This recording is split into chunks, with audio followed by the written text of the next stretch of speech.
नमस्कार बंधु, मैं हूं आपकी अपनी प्राची अधिकारी। जिस प्रकार से पश्चिम बंगाल में चुनाव जीतने के बाद टीएमसी के गुंडे, कार्यकर्ता तो मैं बिल्कुल नहीं कहूँगी, टीएमसी के मुजाहिद जिस प्रकार से वहाँ पर दंगा कर रहे हैं, दंगा तो छोड़िए कत्लो गारत कर रहे हैं, ये इतना एक गलत ना कहते हुए मैं कहूँगी इतना विधर्मी काम हो रहा है। और मैं उन रोते हुए लोगों को देख रही हूँ तो मेरी आत्मा मुझे झंझोड़ रही है। मैं यहाँ पर मोदी जी को ब्लेम नहीं करूँगी, बस इतना मांग करती हूँ कि अब मजबूत होने का वक्त आ गया है। आपका जो कोर वोटर है, जो हिंदू है, जो आपको शीशों तक तो ताज पे पहुँचाया है, जिसे सम्राट बनाया है भारत का दोबारा से, इतने 100 वर्षों बाद आप जो बने हैं, 700-800 वर्षों बाद हिंदू सम्राट, जैसा कि मेरी नॉलेज में है, मतलब जो एक वाकई में शासन में आए हैं, आपको बनाया मोदी जी। मैं कई बार कह चुकी हूँ, आज से 6-7 महीने पहले भी मैंने आपसे कहा था कि कोर वोटर आपको बहुत प्रेम करता है, आपके गलत सही सब में साथ देता है। आप कोई भी फैसला करते हैं तो पहला ख्याल जो हमें भक्त बोला जाता है तो हमारे मन में आता है, अरे मोदी जी ने ऐसा किया है तो कुछ सोच के किया होगा। मोदी जी यहाँ पर किस सोच से आप चुप हैं? मैं सिर्फ इतना चाहती हूँ, आपके पास पावर है, सब कुछ है, आप एक काम करिए, त्वरित कार्रवाई करते हुए, जैसा मैंने पहले भी मांग करी है। और आप लोगों ने शायद देखा नहीं होगा, मैंने हिंदू शेरनी प्राची अधिकारी और एक बार सुरेश के चैनल से भी लाइव किया था। तो मैंने कई बार ये बात बोली कि अगर पश्चिम बंगाल में या किसी भी प्रदेश में जहाँ शासन वहाँ के मुख्यमंत्री से नहीं चलता है और बहुसंख्यकों का नाम ले लेकर उनको ही प्रताड़ित किया जाता है, तो ऐसे अंधेर नगरी चौपट राजा वाले स्टेट्स में, राज्यों में त्वरित कार्रवाई करते हुए, ना इधर ना उधर, कौन क्या कहेगा, कौन सा देश क्या कहेगा, वो ना सोचते हुए सीधे राष्ट्रपति शासन लगाना चाहिए। क्योंकि आपको ये पता होना चाहिए, ममता बनर्जी या अन्य लोग सत्ता के इतने लोभी हैं कि अगर इनका बस चले, जब ये देश के प्रदेशों के खंड खंड करवा देते हैं कि मुझे मुख्यमंत्री बनना है तो इसको भी मुख्यमंत्री बनना है, तो देश के खंड खंड करवा दो। जबकि राष्ट्र के कोई भी हिस्से के खंड खंड होना अच्छी बात नहीं है। वैसे ही ये इतने गिरे हुए लोग हैं, अगर ममता बनर्जी इतनी सत्ता की भोगी हो गई है, बिल्कुल केजरीवाल की तरह, कि अगर उनका बस चले तो वो चाहेंगी कि इसको एक अलग ही देश बना के मैं वहाँ रूल करूँ।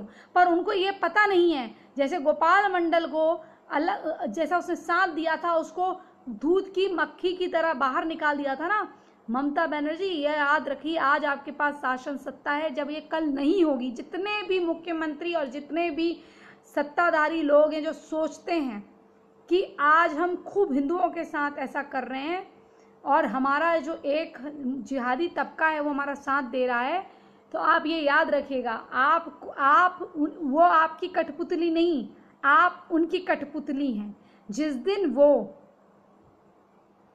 45 से 45 से 50 हो गए या वहाँ पर 100 हो गए उस स्टेट में, तो आप मुख्यमंत्री, आप सत्ता या आप मंत्री वजीर कुछ नहीं बनने वाले, वो अपने ही व्यक्ति को बनाएंगे, क्योंकि वही उनकी सुन्नत है, वही शरिया है उनका। वहाँ गैर मजहबी का कोई काम नहीं है, गैर नमाजी का कोई काम नहीं है, ये आप समझ लीजिए। जितना जल्दी हो अपने दिमाग में डाल दीजिए। वो रोती बिलखती जो औरतें हैं, जिनके साथ नाना प्रकार के कुकर्म हो रहे हैं, जिनके घर बार को लूटा जा रहा है, जो लोग रो रहे हैं, जिन पे जो सेकुलर मीडिया है, जो वामपंथी मीडिया, वो कहेगी अरे वो तो कुछ नहीं है, वो तो एक जाली है वीडियो, वो तो कब का पुराना है। हाँ, हमारे वीडियो पुराने ही होते हैं। मैं बोल रही हूँ चलो पुराना वीडियो हो या नया वीडियो, वहाँ हो रहा है कि नहीं हो रहा है, वहाँ लोग मर रहे हैं कि नहीं मर रहे हैं, वहाँ आपने रोहिंग्या बांग्लादेशी छुपा के रखे हुए हैं कि नहीं रखे हुए हैं, देश में, पूरे देश में 9-9.5 करोड़ रोहिंग्या हैं कि नहीं है। ये लोग कहते हैं बाहर निकाल दो, खाली मौखिक तौर पे, क्यों नहीं निकाला बाहर? अरे कैसे निकालेंगे? जैसे उसे धक्का देने जाते हैं तो तुम वहाँ से पीछे से आ जाते हो, देखो ह्यूमन राइट्स है, ह्यूमन राइट्स है। अरे अब ह्यूमन राइट्स की परिभाषा चेंज करने का समय आ गया है। ह्यूमन राइट्स उस सैनिक के लिए नहीं है जो गोलियां खा के आतंकवादी की मरता है। ह्यूमन राइट्स उस हिंदू के लिए नहीं है जो क्योंकि वो बहुसंख्यक है पूरे देश में, उसको ऐसा कह कह के बिल्कुल उसकी संख्या खत्म कर दो। मतलब किसी के पास 4 रोटी है, किसी के पास 1 रोटी है, तो इसकी चारों खा जाओ और कहो तुम्हारे पास तो 4 थी, और डकारो भी ना मारो। इस प्रकार के ये जो लोग हैं, आप इनको जब तक इस देश में, आप, मैंने पहले भी कहा अभी भी कह रही हूं, इस देश में प्रधानमंत्री की नहीं, इस देश में हिटलर की आवश्यकता है। हाँ, जो हिटलर ने गलतियां करी वो ना करें, लेकिन इस समय अगर आप ऐसे लोगों का दमन नहीं करते हैं और साम दाम दंड भेद वाली रणनीति नहीं, अरे जाइए गिरफ्तार करिए उस बैनर्जी को, जो जिहादी चाची बनी हुई है, उसको गिरफ्तार करिए। अगर यही इंदिरा गांधी होती ऐसा करती। अब इंदिरा गांधी का एग्जाम्पल दिया है तो ये मत समझना कि कांग्रेस को वोट देना है। कांग्रेस तो खैर आपको मैं क्या बताऊं, मेरा मतलब यह है कि जितनी सेल्फिश इंदिरा थी, जिस प्रकार से वो अपनी मनमानी करती थी, वो मनमानी देश को बचाने के लिए अगर करी जाए तो अच्छी है। ये नहीं कि किसी की नसबंदी, हमारे हिंदुओं की नसबंदी कर दी, वो वाला नहीं। जो दमन का कार्य उसने करा वो नहीं। अगर उसी चीज को देश की भलाई के लिए इस्तेमाल करने की हिम्मत आप दिखा दें और गो टू धरा एक बार वहां दोहरा दें, तो हिम्मत नहीं होगी किसी की भी ये गाना गाने की, है मुजाहिद आगे बढ़, काफिर का तू करते चल सरमुन। अब मैं क्या बोलूँ उस गाने को, आपको पता ही होगा।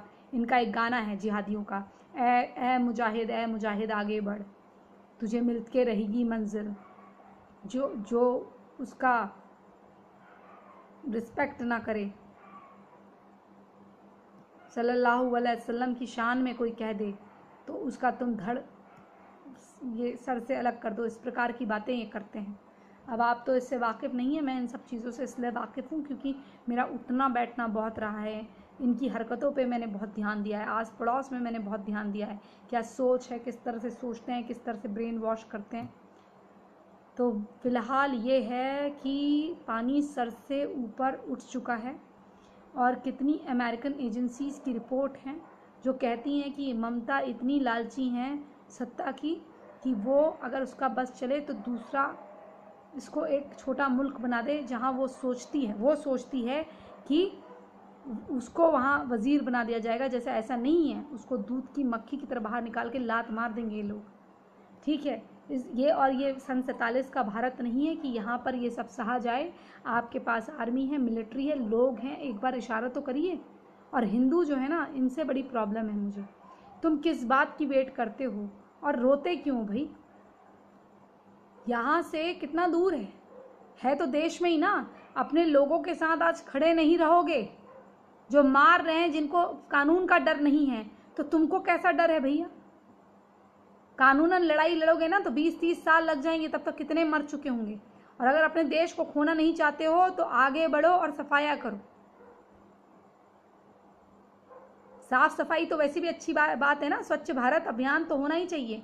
एक बार स्वच्छ भारत, घुसपैठिया रहित भारत अभियान होना चाहिए। जो हमारे देश का नागरिक नहीं है, जिसका हमारे देश में कुछ लेना देना नहीं है, तो वो भारत में कैसे है भैया?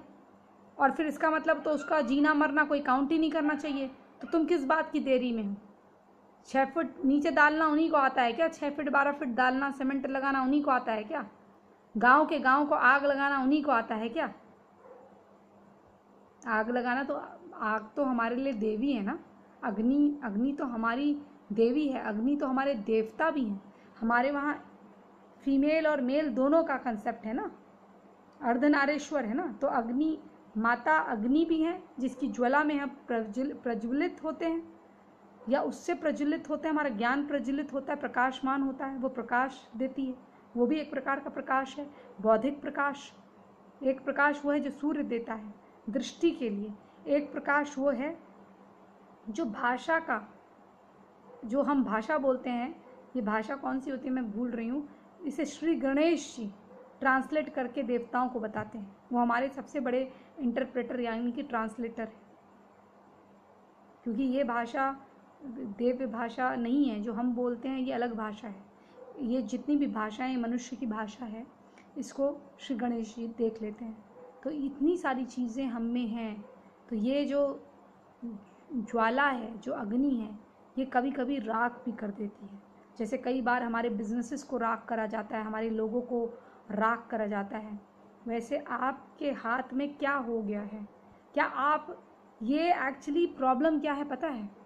आज़ादी से पहले हमारे पास लड़ाइयाँ होती थी, हम सॉल्व भी करते थे। हमें गांधी ने जो झुंझुना पकड़ा दिया है, जो भजन कीर्तन का, ये भजन कीर्तन मंदिर में करें, शांत वातावरण में करें, लेकिन जब बाहर अग्नि जल रही हो, बम फट रहे हो, आपके लोगों को मारा जा रहा हो, मंदिर के घंटे कैसे बजाएंगे आप? मंदिर के घंटा बजा के विजय का ऐलान करते हुए, युद्ध घोष करते हुए बढ़िया आगे। अब बहुत हो गया है। और इस वीडियो को प्लीज़ पहुंचा दीजिएगा लोगों तक, क्योंकि अब रोने का वक्त नहीं है हमारे लिए। मैं बहुत रोई हूँ, बहुत बार रोई हूँ, बहुत बार देखकर रोई हूँ, पर क्या हम इतने कमज़ोर हो गए कि एक भाई हमारा दिल्ली में रो रहा है तो हम मदद नहीं कर पाते, एक भाई हमारा बंगाल में रो रहा है तो हम मदद नहीं कर पाते? सिर्फ मार खाने के लिए हो क्या? सामने वाले ने बंदूक उठा ली, सामने वाले ने बम फोड़ दिया, तो तुम क्या कर रहे थे? सांप को बगल में रख के सोते हो, वो जब तुम्हारा साइज नाप रहा होता है सांप की वो जो अजगर होता है, अजगर जो होता है ना, तुम्हें एक महिला होती है, एक महिला डॉक्टर के पास जाती है, वो कहती है ये मेरे को गले लगा के सोता है और मुझसे चिपक जाता है। वो कहता है तुम्हें गले लगा के नहीं सोता है, ये तुम्हारा रात को साइज नापता है कि तुम्हें कैसे तुम्हारे शरीर को सुकड़ेगा अपने अंदर मुंह में निगल के। तो सांप के साथ सो रहे हो, एक लाइव बॉम्ब रख के सो रहे हो, और इतनी अकल नहीं है कि अपने आप को तैयार रखूं। योद्धा रण में लड़ते लड़ते मरे तो अच्छा लगता है, नपुंसक की भांति बिना लड़े मरो तो वो वीर गति नहीं कहलाती। अगर जीना मरना प्रभु के हाथ में है, जैसे ये कहते हैं ना कि ऊपर वाला देख लेगा, स्वर्ग नर्क यही है, तो इसे स्वर्ग बनाने में अपना जो जितना बचा खुचा जीवन है वो बिताओ। और अगर प्रभु ने लिखा है कि अभी मौत हो जाएगी, मृत्यु हो जाएगी, तो वो लिखा हुआ होगा। किसी अश्वाक के हाथ से मरना लिखा होगा तो अश्वाक के हाथ से मरोगे। लेकिन अगर उसने हमला किया है और तुमने अपने आप का बचाव किया है, अपने साथ साथ अपने घर वालों का बचाव किया है, तो इसका मतलब तुम एक योद्धा हो, और एक धार्मिक योद्धा, एक धर्म योद्धा जो होता है, धर्म योद्धा। कई लोगों को तो धर्म बोलना नहीं आता, धर्म बोलते हैं। धर्म योद्धा जो है ना, वो धर्म योद्धा अगर रण में अपने धर्म को बचाते बचाते मृत्यु को भी प्राप्त हो जाए, उसे वीर कहते हैं, उसे वीर गति कहते हैं। वह वीर मृत्यु की शैया में मृत शरीर, मृत काया बन के भी वो प्रेरणा दे जाता है कि उसके पीछे कई अन्य रण में उतरने के लिए, योद्धा बनने के लिए तैयार हो जाते हैं। इसलिए सनातन को आवश्यकता है उन लोगों की जो सर पे कफन पहनते हो और जिन्हें पता हो कि मृत्यु केवल ऊपर वाले के हाथ में है। केवल यम देवता को जब निर्देश होंगे कि अब इसका समय पूरा हो गया है, तभी आप जाओगे, वरना सर धड़ से अलग हुआ होगा ना, तभी भी कोई ऐसी सर्जरी निकल जाएगी तुम्हारे लिए कि तुम तभी भी जीवित हो जाओगे। और वैसे ऐसी रिसर्च चल रही है रशिया में, और हमारे ही लोगों के जो चीज़ें हैं वो पढ़ के चल रही है, और एक हद तक सफल भी हुई है। इसलिए तुम जो हो, मौत का तो छोड़ ही दो कि कैसे मरोगे, क्या मरोगे, बस राक्षस के हाथों मत मरो और बेमौत मत मरो। अगर तुम्हारी मृत्यु से सनातन का फायदा होता है, सनातन को लाभ होता है, तो तुम्हारी मृत्यु भी एक स्वर्णिम अक्षरों में लिखे जाने वाला इतिहास होगी। इसलिए जो तुम्हारे लोग मर रहे हैं, उनकी लाचारगी पे रोने से अच्छा है उनके लिए कुछ करो। और अब स्वयं के हाथ में व्रज उठाओ, स्वयं के हाथ में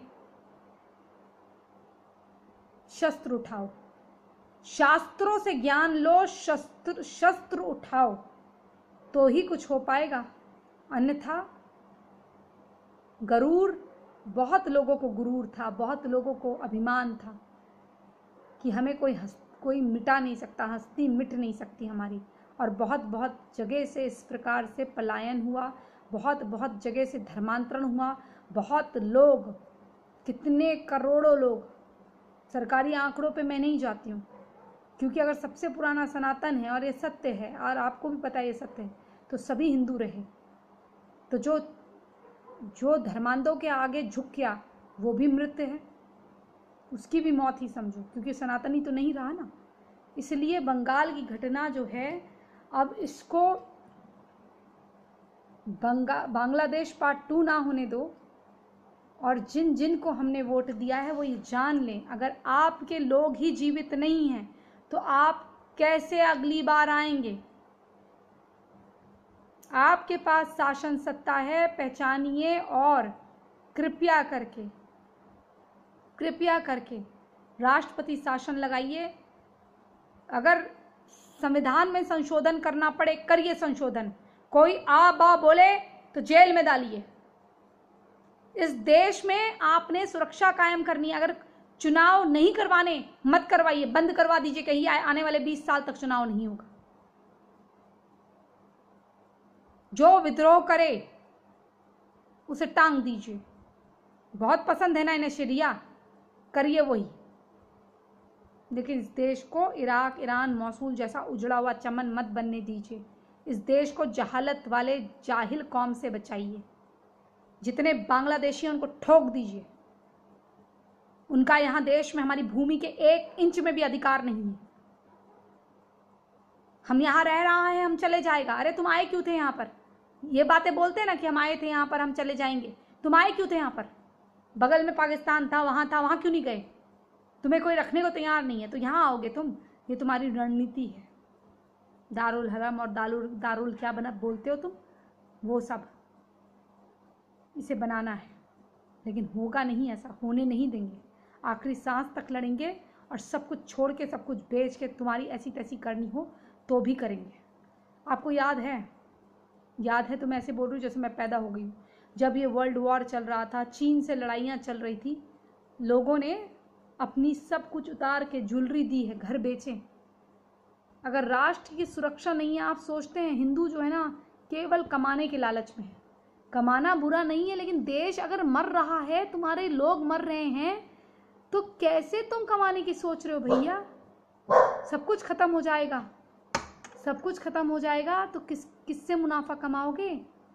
ये तो जब चाहेंगे तुम्हें लूटेंगे, खत्म कर देंगे। पहचानो जो बात कह के जा रही हूँ। और सभी सरकारों से अनुरोध है, सभी सरकारों से तो क्या अनुरोध करूं, सरकार से अनुरोध है। मोदी जी आपसे अनुरोध है, अमित शाह जी आपसे अनुरोध है, राष्ट्रपति शासन लगाइए और कोई विकल्प नहीं। और ममता बनर्जी को हो सके तो नज़रबंद कर दीजिए इस औरत को। और अगर बीच में केजरीवाल टटर पटर करे तो इस आदमी को भी जो सही लगे आपको वो करिए।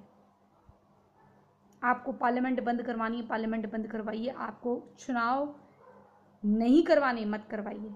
आपको हर चीज़ में अपनी मनमानी करनी है, करिए, लेकिन वो मनमानी देश के हितों से जुड़ी हुई हो। देश के जो बहुसंख्यक हैं और जो लोग हैं, जो गैर मुसलमान लोग हैं, जो गैर जिहादी लोग हैं, उनका भी आप थोड़ा देखिए। थोड़ा क्या, आपको पूरा देखना चाहिए, क्योंकि भारत के अस्तित्व की बात है ये। अगर सनातनी नहीं रहा तो इस देश का अस्तित्व नहीं रहेगा। अब तो ईसाइयों ने कहना शुरू कर दिया है कि इस देश को सनातन राष्ट्र घोषित करें। और जब आज़ादी का जब बंटवारा हुआ है, जो आज़ादी जिसको कहते हैं मिली है, जो धर्माधीन थी, धर्म आधारित थी, तो फिर ये यहाँ रहे क्यों? और रहे तो आपने इनको वोटिंग राइट क्यों दिए? और आपने इनके लिए जनसंख्या नियंत्रण कानून क्यों नहीं रखा कि यहाँ तुम रह ही नहीं सकते? जब मार मार के वहाँ से हिंदुओं को निकाला जा रहा था तो इनको रखा क्यों यहाँ पर? ये मेरी बहुत बड़ी शिकायत है। ये गांधी जो गया, इसने पता नहीं इस देश का सत्यानाश करके गया। धन्य है वो नाथूराम गॉडसे जी, नहीं तो पता नहीं और क्या क्या कर देता बुढ़ा। कृपया कर आपके हाथ जोड़ती हूँ,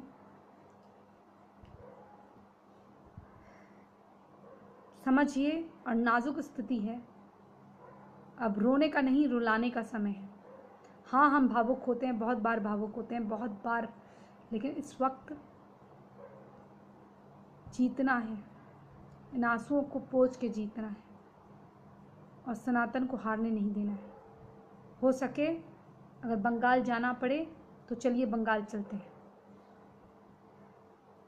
क्योंकि ऐसे देश को इन जिहादियों के हाथों, ये कोई सीरिया मसूल है? लूटपाट मची हुई है हिंदुओं के वहाँ पर। शुभेंदु अधिकारी की काफिले पे हमला हो रहा है, केंद्रीय मंत्री पे हमला हो रहा है। जो आम नागरिक है वो सुरक्षित नहीं है। जब मंत्री सुरक्षित नहीं है तो आम नागरिक क्या सुरक्षित होंगे? बलात्कार हो रहे बेटियों के, क्योंकि तुम सिर्फ क्यों हो रहे हैं? क्योंकि तुम भाजपा को सपोर्ट करते हो, इसलिए हो रहे। अरे किसी की अपनी फ्रीडम ऑफ स्पीच, स्वतंत्र आज़ादी, स्वतंत्र भारत में रहते हैं कि किस में रहते हैं? देख के लगता ही नहीं है बंगाल को कि ये भारत में ही है। ऐसे लगता है कोई जहालत भरा। वहीं से अनाउंसमेंट हुआ था ना कि कोरोना सराओ, 50,000 को मारना है, 50 करोड़ को मारना है। उसी की तर्ज पे काम चल रहा है कि कोरोना कुछ नहीं है, सुमैया तारा है। इस तरह की जाहिल बात करने वाले लोगों को किस प्रकार की घोषणाएं करके आप इनको पॉलिसी देते हैं कि हम कमाएं, हम टैक्स दें और ये इस प्रकार की लूटपाट करें। उसमें एक गंवार आदमी जीन्स लेके भाग रहा है, मुल्ला। अब आप सोचिए, इतने जाहिल हैं ये लोग। मतलब पैंट लेके भाग रहे हैं उस फैशन स्टोर में जहाँ पर हुआ है, उस जिस हिंदू की दुकान पे लूटा है, उसकी आप देखिए जीन्स लेके जा रहा है और पुलिस उसको ऐसे मार भी नहीं रही है ढंग से। अगर चाहती पुलिस तो शटर गिरा देती, बाहर से ताला लगा देती और पुलिस फोर्स बुला लेती और सुरक्षा बल बुला लेती, वहां पर सीआरपीएफ लगा देती और जितने वहां अंदर थे जिनको बंद करते उनको मार मार के पूछती किसने दंगा करवाया, कैसे इंस्पिरेशन मिली, कहाँ से आए हो। तब पता चलता एक पुलिस वाला खड़ा है, इतनी सारी भीड़ अंदर जा रही है और ऐसे कर रहा है, नाटक कर रहा है और वो जीन्स लेके जा रहे हैं, कपड़े लूट के जा रहे हैं। एक भी गिरफ्तारी नहीं हुई। और ममता बनर्जी से फितना कह देती कि अब नहीं होगा। मतलब तुम अगर नहीं जीतोगी, तुम शासन में नहीं रहोगी तो इस प्रकार से करवाओगी, इनकी आड़ में तुम लड़ोगी चुनाव। धन्य है। मतलब ये कहते हैं कि हम डिसाइड करेंगे। अरे अगर ये डिसाइड करने वाले हो गए हैं तो खत्म करो इनके वोटिंग अधिकार, खत्म करो इनके। बात करो, इंटरनेशनल मुकदमे लड़ो कि भारत का विभाजन हुआ है, धर्म के आधार पे हुआ है, सेकुलर का झुंझुना क्यों, और इस प्रकार के हमारे अस्तित्व में ये लोग खतरा हैं तो खत्म करो। जो चीज आपके देश की मूलभूत अस्तित्व को खत्म करती है उसको जीवित रहने का कोई अधिकार नहीं है, ये मेरा मानना है। ये टुकड़ा बचा है, इसके अलावा और कुछ नहीं है आपके पास रास्ता। तो इस टुकड़े को बचाने के लिए कुछ भी करना पड़े, साम दाम दंड भेद खत्म करना है आपको, करोड़ों की तादाद में खत्म करो। ये उठा रहे हैं ना, कह रहे हैं ना कि ये है गजवाए हिंद है, तो ऐलान करो आप कि हमारे खिलाफ जिहाद हो रहा है, हम इसके खिलाफ लड़ रहे हैं और खुली चुनौती बोलिए। इतना राशन यहाँ पड़ा हुआ है, इसको खाएंगे हम, नहीं चाहिए हमें बाहर का कुछ भी। लगता है सैंक्शन लग जाए। आपका केजरीवाल तो वेनेजुला बनाने पे तुला हुआ है भारत को, तो इससे बढ़िया ऐसा दरिद्र राष्ट्र बनाने से, ऐसे जिहादियों का बनाने से, हर चीज मुफ्त में बांटने से, ये इन लोगों को पालने पोसने से अच्छा है कि जो हो सके वो करिए। आपकी सरकार है, आपको चुना हुआ है, मेजॉरिटी आपको चाहती है, तो इसका मतलब आप जो चाहेंगे उसमें आपका हम साथ देंगे। करिए राष्ट्रपति शासन और बाकी कार्रवाई करिए उस बुढ़िया पे, करिए जेल के अंदर बंद इसको और उसको, दोनों को जो मुफ्त की चीजें बांट रहे हैं जैसे इनका बाप का राज हो, करिए इनके खिलाफ कार्रवाई। बहुत दुखी मन के साथ जा रही हूं। विचार करिए एक एक बात पर। हो सके तो शेयर कर दीजिए और इस चैनल को सब्सक्राइब कर लीजिए और बेल आइकन पे क्लिक करिए ताकि आपको नोटिफिकेशन मिले। और जो भी मैं अपने दिल से बोलती हूँ उसको समझिए। हो सकता है कोई बात आपको बुरी लगे, लेकिन आप समझिए, अगर मैं ये समझाने में बैठ जाऊं कि ये बुरा लगा, इसकी सफाई दूं, उसकी सफाई दूं, तो हम कैसे कार्य कर पाएंगे, कैसे अपने लोगों को सक्षम कर पाएंगे। इसलिए आपसे हाथ जोड़ के निवेदन है, कोई व्यक्तिगत लाइक और डिसलाइक के चक्कर में आप देश का हित मत करिएगा। और मोदी कोई भी डिसीजन ले उनका साथ दीजिए, लेकिन ये रिक्वेस्ट हर प्लेटफॉर्म पे आप मेरी पहुंचवा दीजिए। ये जो मैं कह रही हूँ, अब रोने का नहीं रुलाने का वक्त है, और जो जो हमारे साथ जैसा करता है उसके साथ वैसा ही करने का वक्त है। और इस देश से निकाल के बाहर फेंक देने का वक्त है। इसी संदेश के साथ जय जय हिंद, जय जय भारत, वंदे मातरम।